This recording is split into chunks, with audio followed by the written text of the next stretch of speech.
أشهد أن لا إله أن النبي صلى الله عليه وسلم كان يقول اللهم اجعلنا من الذين إذا آسوا استبشروا ويأسوا استغفروا رواه ابن ماجه والبيهقي في الدعوات الكبير.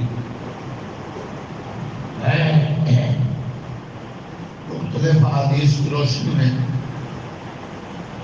نبی پاک صلی اللہ علیہ وسلم کا توبہ استغفار بیان ہو رہا ہے. آپ کیا کیا توبہ کرتے تھے, کب کب توبہ کرتے تھے؟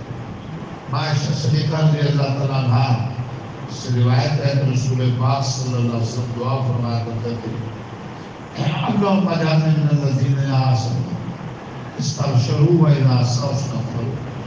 اے اللہ مجھے اپنے ان بندوں میں سے کر دے جو نیکی کریں تو خوش ہو, اور ان سے جب کوئی غلطی اور برائی ہو جائے تو تیرے حضور میں استغفار کر. یہ دونوں شان مومن کی فطرت ہے.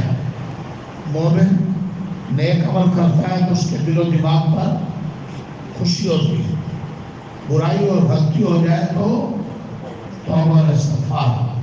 کسی بندے کو اچھے اعمال کی توفیق مل جانا جن کی صلہ میں جنت اور رضا الہی کا وعدہ ہے, اس بات کی علامت و نشانی ہے کہ اس پر اللہ تعالیٰ کی نظر عنایت ہے. اس لیے اس کا حق ہے اور اس کو چاہیے کہ وہ ہمارے اصلاح اس توفیق پر خوش ہو اور شکر ادا کرے.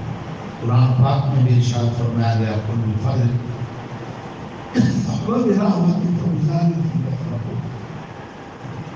اللہ کے فضل اور رحمت سے خوش ہوا کرو. اسی طرح جب کسی بندے سے کوئی چھوٹی بڑی معصیت یا لغزش ہو جائے تو اسے اس کا رد اور روک ٹوک ہونا چاہیے اور اللہ تعالیٰ سے معافی مانگنا چاہیے. جس بندے کو یہ دونوں باتیں حاصل ہو بڑا خوش نصیب ہے.